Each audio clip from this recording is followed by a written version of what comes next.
The thunder cracked overhead as if God himself was warning everyone in the cramped auction barn about what was to come. Lightning illuminated the weathered faces of bidders clutching numbered paddles, their eyes fixed on the magnificent stallion, rearing on his hind legs in the center ring. His coat was the color of midnight storms, muscles rippling beneath skin that had never known a gentle touch. "Lot 47, ladies and gentlemen." The auctioneer's voice boomed through the crackling microphone. "This here's Tempest's son, sired by the legendary Devil's Ridge stallion. Look at that fire in his eyes." 12-year-old Caspian Wild pressed himself against the auction ring's metal rails, his thin fingers wrapped around the cold steel until his knuckles turned white. He'd spent every day for 3 weeks mucking stalls at Henderson's ranch just to earn enough money for the entrance fee to this auction. Not to bid, he knew better than that, but just to see the horses before they disappeared into new lives. The stallion's wild eyes swept across the crowd, nostrils flaring as he took in the scent of fear, greed, and desperation that hung thick in the barn's dusty air. When his gaze landed on Caspian, something extraordinary happened. The rearing stopped, the pawing ceased. For one impossible moment, boy and horse locked eyes across the chaos of the auction ring. "Do I hear 5,000? The auctioneer's gavel trembled in his weathered hand. This horse had already put 2 handlers in the hospital and destroyed 3 transport trailers. Most folks figured he was bound for the slaughterhouse, but there was always someone looking for a challenge. 5,000, called out Raleigh Bucksworth, a cattle baron from 3 counties over, known for breaking horses the hard way, with whips, spurs, and no mercy. Caspian's heart sank. He'd heard the stories about Bucksworth's ranch, how horses went in spirited and came out hollow-eyed if they came out at all. 7,000! Another voice, sharper and meaner, Fenimore Grayskull, who ran illegal horse races in the backwoods and didn't care much about the condition of his animals as long as they could run fast and die trying. The stallion began to pace now, his hooves striking sparks against the concrete floor. Steam rose from his coat despite the autumn chill, and Caspian could see the whites of his eyes as he tossed his magnificent head. This was a creature born to run free across endless plains, not to be broken by cruel men with cruel intentions. 8,000 from Mr. Grayskull. The auctioneer wiped sweat from his brow. "Do I hear 9? 10,000. The voice came from the back of the barn, calm and steady. Heads turned to see Meridian Ashcraft, a woman in her 60s with silver hair pulled back in a neat bun and clothes that spoke of old money and older wisdom. She ran a rehabilitation ranch for traumatized horses, and her reputation was legendary. But then Bucksworth raised his paddle again. 12,000. 15. Meridian countered without hesitation. The bidding war intensified, and Caspian felt sick watching these adults treat the magnificent creature like property to be bought and sold. The stallion seemed to sense the boy's distress because his wild pacing slowed, and once again those intelligent dark eyes found Caspian's face in the crowd. 25,000. Bucksworth's face was red with anger and determination. The barn fell silent. Even Meridian hesitated at that sum. 25,000 going once. The auctioneer's voice echoed through the sudden quiet. Going twice. The gavel hung suspended in the air like a sword about to fall. Caspian closed his eyes, unable to watch the stallion's fate sealed by cruel hands. In that moment of darkness, he whispered a prayer he'd learned from his grandmother before she passed. "Please let someone who understands love be the highest bidder." Sold to Mr. Bucksworth for $25,000. The gavel's bang echoed like a gunshot through the barn. Caspian's eyes snapped open to see Bucksworth strutting toward the ring with a thick chain and a leather whip already in his hands. The man's reputation preceded him. He believed fear was the only language horses understood, but as Bucksworth approached, something unprecedented happened. The stallion, who had been merely agitated before, transformed into a creature of pure fury. His ears flattened against his skull, his teeth bared in a snarl that would have made a wolf proud, and he began to rear and strike with deadly precision. The handler who'd been trying to control him dove for safety, abandoning the lead rope. "Easy there, demon." Bucksworth cracked his whip in the air, the sound sharp as breaking bones. "We'll teach you some manners soon enough." The stallion's response was immediate and terrifying. He charged toward the ring's edge where Bucksworth stood, his hooves thundering against the ground like war drums. The metal rails groaned under the impact as he struck them with his front legs, his eyes blazing, with an intelligence that seemed almost human in its fury. Women screamed. Men scrambled backward. But Caspian stood frozen at the rail, directly in the stallion's path, unable to move as 2,000 pounds of enraged horse bore down on him. And then the miracle happened. 3 feet from where Caspian stood, the stallion stopped. Not gradually, not with the sliding halt of a horse fighting its momentum, but instantly as if he'd hit an invisible wall. His great head lowered until his muzzle was inches from Caspian's face, and his breath, hot and sweet with the scent of hay, washed over the boy's cheeks. The barn fell silent except for the sound of the stallion's breathing and the distant rumble of thunder outside. Every eye was fixed on the impossible scene, a horse who wouldn't let anyone near him standing docile as a lamb before a 12-year-old boy. Caspian lifted his hand slowly, his fingers trembling as they approached the stallion's muzzle. The horse didn't pull away. Instead, he lowered his head further, allowing the boy's small hand to rest against his nose. The connection was electric, immediate, and profound, like two souls recognizing each other across the barriers of species and circumstance. "Well, I'll be damned," someone whispered from the crowd. Bucksworth's face had gone from red to purple. "Get away from my horse, boy, that animal's dangerous." But when he took a step forward, whip raised, the stallion's head snapped up and he bared his teeth again, a warning growl rumbling deep in his chest. The message was clear. Hurt the boy, and face the consequences. "Fascinating," came a cultured voice from behind them.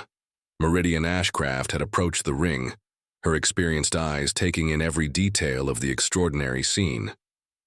"In 30 years of working with traumatized horses, I've never seen anything quite like this." "That boy's got some kind of witchcraft about him," muttered old Pete Henderson, the ranch owner who'd given Caspian his job. "Always been strange around animals. They take to him like he's one of their own." Bucksworth spit tobacco juice into the sawdust. "Don't matter none. I paid for this horse and I'm taking him home. Boy or no boy, I'll break him proper." But as he approached again, the stallion did something that made everyone in the barn hold their breath. He stepped sideways, placing his massive body between Bucksworth and Caspian, creating a living wall of muscle and determination. The standoff stretched like a bowstring ready to snap. Bucksworth's face twisted with rage as he realized his newly purchased horse was protecting a boy he'd never seen before from his own owner. The absurdity of it all wasn't lost on the crowd. Murmurs rippled through the barn like wind through wheat. "This is ridiculous," Bucksworth snarled, raising his whip higher. "I own this animal now and I'll do with him as I please." The stallion's response was swift and decisive. He reared again, but this time it wasn't wild panic. It was calculated intimidation. His hooves struck the air mere inches from Bucksworth's face, close enough that the man could feel the wind from their passage. The message was unmistakable. Take another step and there would be consequences. Caspian pressed his palm against the horse's shoulder, feeling the tremor of controlled power beneath the midnight coat.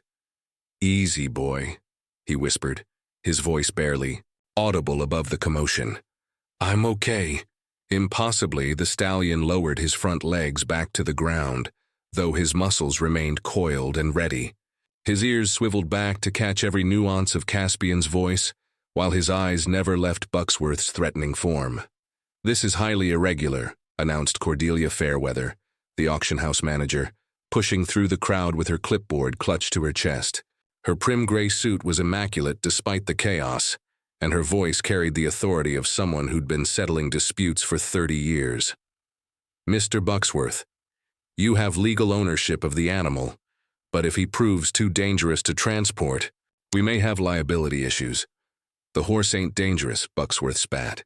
"Just needs proper training, the kind that starts with showing him who's boss." He cracked the whip again, And this time the stallion's reaction was immediate and terrible. He lunged forward with teeth bared, stopped only by Caspian's gentle hand on his neck. The boy's touch seemed to anchor the horse to sanity, keeping the wild storm of his emotions from breaking completely free. Perhaps, Meridian Ashcraft interjected smoothly, we could discuss alternative arrangements. I'm still interested in acquiring this particular animal. Bucksworth laughed, but there was no humor in it. Lady, I just paid $25,000 for this horse. You had your chance. $28,000, Meridian said calmly. The barn fell silent again. That was serious money, more than most folks in the county made in 2 years. 30, Bucksworth countered, his pride clearly wounded. 35, 40. The numbers flew back and forth like bullets, each bid higher and more desperate than the last. But through it all, the stallion never moved from his protective stance beside Caspian. The boy had somehow become the eye of this storm, the still center around which all the chaos revolved. $50,000. Bucksworth's voice cracked with the strain. Sweat poured down his face despite the cool autumn air. Meridian hesitated. For the first time, even her deep pockets had limits, and $50,000 was a fortune for any horse, no matter how magnificent. Going once for $50,000. Cordelia's voice wavered. Wait. The voice was small but clear, cutting through, the tension like a blade. Everyone turned to stare at Caspian, who had stepped forward with one hand still resting on the stallion's neck. What if there was another way? Bucksworth's laugh was ugly. Boy, unless you got $50,000 in your pocket, you best step aside and let the adults handle business. Caspian's cheeks burned with embarrassment, but he didn't back down. What if you didn't want to keep him anymore? What if he was too much trouble? What are you getting at, son? Meridian asked gently. The boy took a shaky breath. He won't go. With you, Mr. Bucksworth, not willingly. And a horse that don't want to be somewhere. Well, they make life pretty miserable for everyone around them. As if to prove his point, the stallion snorted and pawed the ground, his eyes still fixed on Bucksworth with undisguised hostility. The truth of Caspian's words hung in the air like morning mist, undeniable and profound. Everyone in the barn had seen what happened when horses were forced into situations against their will. Broken fences, injured handlers, and animals that became shadows of their former selves. The boys, got a point, admitted Jasper Whitmore, an old horseman who'd been coming to these auctions since before Caspian was born. A horse that size with that much fight in him. He could make life real interesting for anyone trying to break him. Bucksworth's face flushed darker. Are you suggesting I can't handle one horse? I'm suggesting, Jasper replied carefully, that maybe this particular horse has already chosen who he wants to be with. All eyes turned back to Caspian and the stallion, who stood together like they'd been partners for years instead of minutes. The contrast was striking. The small, earnest boy in his worn jeans and faded flannel shirt beside the magnificent creature who could have trampled him with a single step. This is getting absurd, Cordelia muttered, making notes on her clipboard. We've never had a situation quite like this before. What exactly are you proposing, young man? Meridian asked, her shrewd eyes studying Caspian with new interest. Caspian swallowed hard, his throat dry as autumn leaves. The words he was about to speak would either change everything or make him look like a foolish child in front of all these adults. What if we made a deal, a test like... Bucksworth crossed his arms, the whip coiled in his hand like a sleeping snake. What kind of test? Give me 30 days with him, Caspian said, his voice growing stronger with each word. If I can gentle him, prove he can be handled without fear or force, then Mrs. Ashcraft gets first right to buy him at the original $25,000. If I can't, he took a shaky breath. If I can't, then he goes with you and I won't interfere. The proposal sent ripples of conversation through the crowd. Some folks thought the boy was brave to the point of stupidity. Others wondered if there might be something to his strange connection with the stallion. And where exactly would this miraculous training take place? Bucksworth asked mockingly. Henderson's ranch. Pete Henderson spoke up from the crowd, surprising everyone, including himself. Boy's been working for me and I've seen what he can do with difficult animals. If anyone can gentle that devil, it might be him. 30 days isn't much time, Meridian observed thoughtfully. It's enough, Caspian said with quiet confidence. Horses don't need years to learn trust. They just need someone who speaks their language. Bucksworth considered this, his calculating mind working through the angles. 30 days to let someone else deal with the dangerous animal, with the possibility of getting his money back if the boy failed. And when the kid inevitably got hurt or gave up, Bucksworth would look like the reasonable one who'd tried to give the boy a chance. Fine, he said finally, but I want guarantees. The horse stays at Henderson's and the boy takes full responsibility for any damage or injuries. When he fails, and he will fail, I get my horse with no more interference. And if he succeeds, Meridian added firmly, I purchase the horse at the original bid price and you walk away with a profit for doing nothing but waiting. Cordelia looked between all the parties, then down at her clipboard as if it might contain the wisdom of Solomon. This is highly irregular, but given the circumstances, I suppose we could draw up a temporary custody agreement. All parties would need to sign, and there would need to be witnesses. I'll witness it, Jasper Whitmore volunteered. And I, added Dr. Evangeline Cross, the local veterinarian who'd been quietly observing from the sidelines. But I insist on examining both the horse and the boy regularly. Safety has to come first. As the adults began discussing the legal details, Caspian turned back to the stallion. The great horse lowered his head until their foreheads nearly touched, and for a moment the boy could swear he saw understanding in those dark eyes. 30 days, he whispered. Think we can do it? The stallion's soft nicker sounded almost like a promise. The first morning at Henderson's ranch dawned crisp and clear, with frost painting the fence posts silver, and the stallion's breath creating clouds in the autumn air. Caspian arrived before sunrise, carrying his grandfather's old leather satchel filled with treats, apple slices, carrots, and a handful of peppermints his grandmother had always sworn were the key to any horse's heart. The stallion stood in the fore, center of the large paddock Pete had set aside for their work, his coat gleaming like polished obsidian in the early light. When he saw Caspian approaching, his ears pricked forward with interest rather than the flattened aggression he'd shown everyone else. Morning, Storm, Caspian said softly, having decided the horse needed a proper name. Ready to start our adventure? Doctor. Cross had examined Storm the previous evening, declaring him physically sound but emotionally traumatized. This horse has been hurt, she'd told Caspian privately.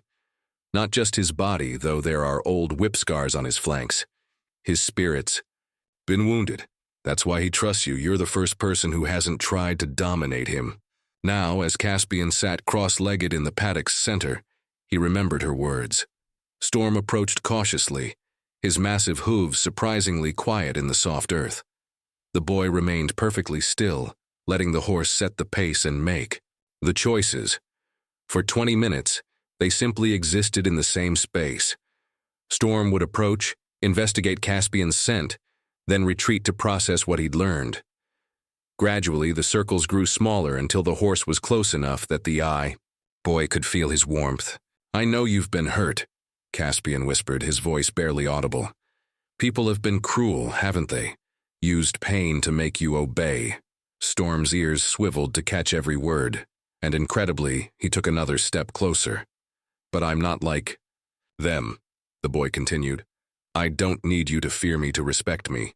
I just need you to understand that we're partners now.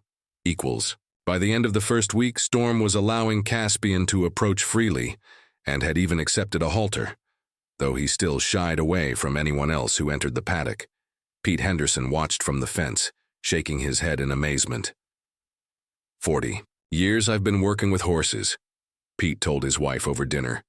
Never seen anything like what that boy's doing. It's like he's speaking horse. Bucksworth visited twice during the second week, each time expecting to find Caspian flat on, his back and Storm running wild. Instead, he found boy and horse working together, Storm responding to gentle voice commands, and even allowing Caspian to brush his coat. The sight filled Bucksworth with a rage he couldn't quite name. Still got 2 weeks left, he told Pete. And then we'll see how gentle that devil really is. But Storm was changing.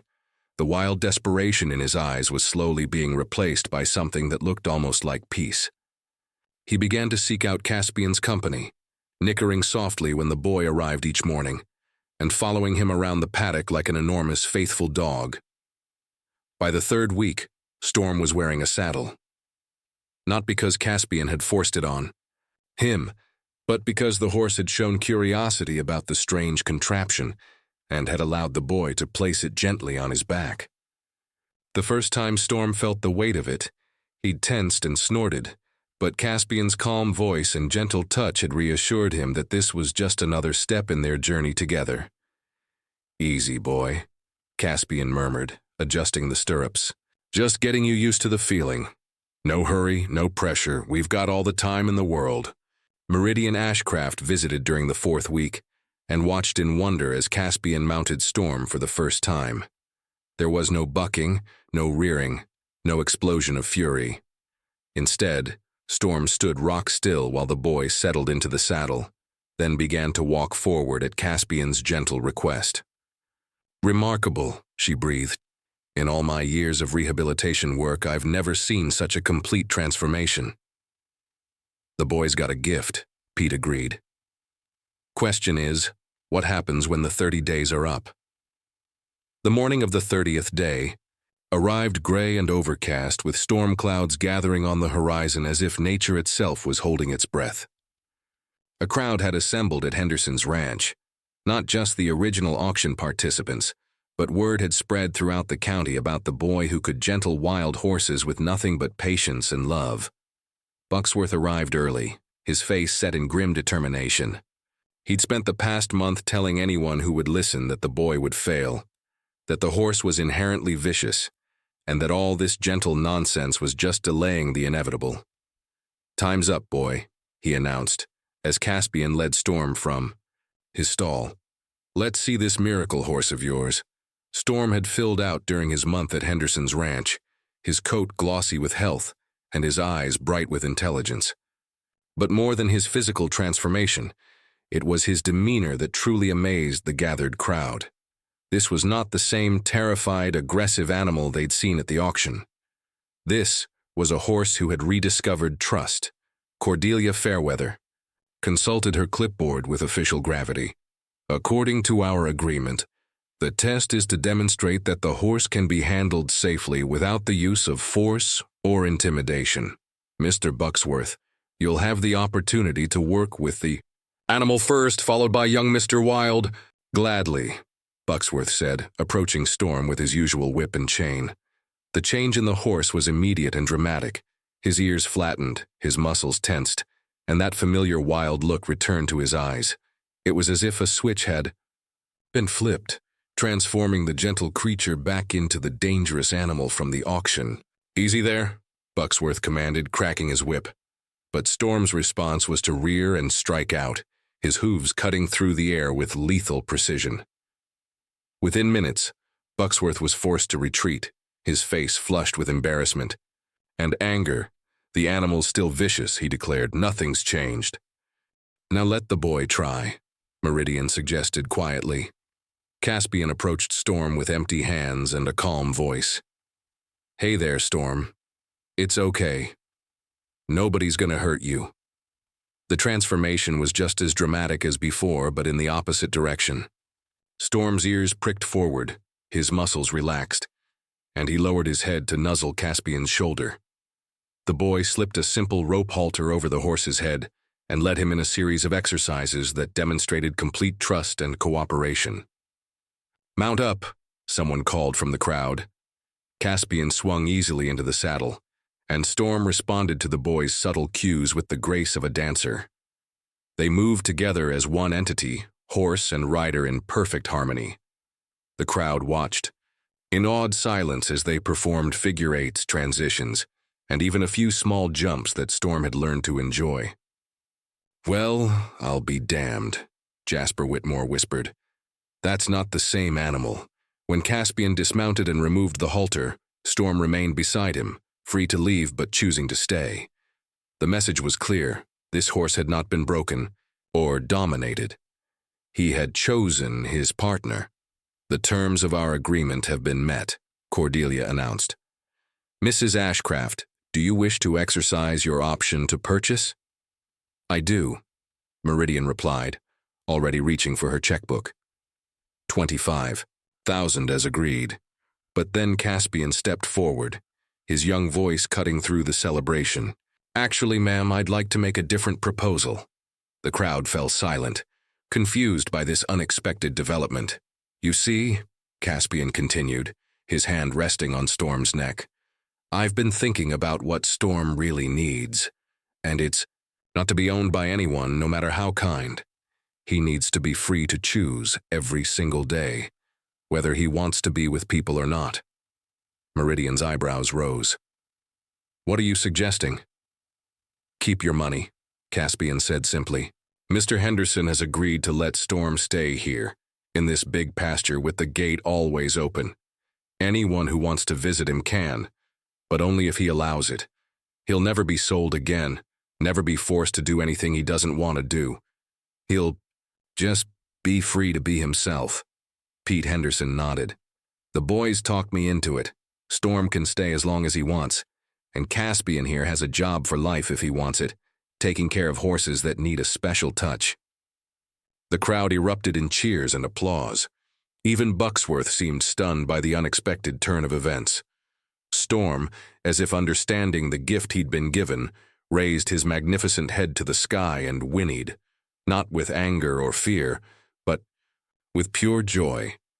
As the crowd began to disperse, Meridian approached Caspian with a thoughtful expression. "You know, I could use someone with your talents at my rehabilitation ranch. The offer stands whenever you're ready."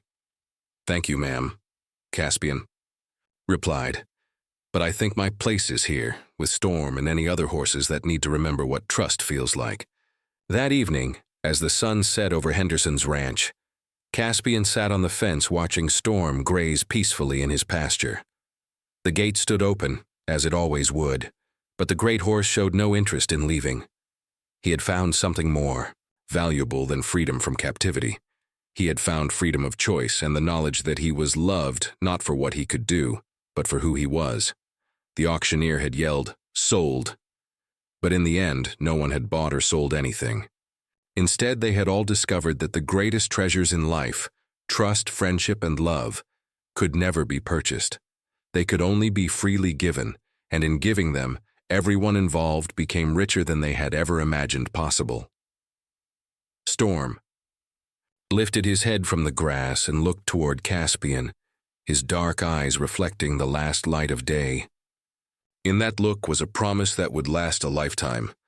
Some bonds are stronger than chains, some partnerships deeper than ownership, and some friendships so profound that they change not just the participants, but everyone who witnesses their power.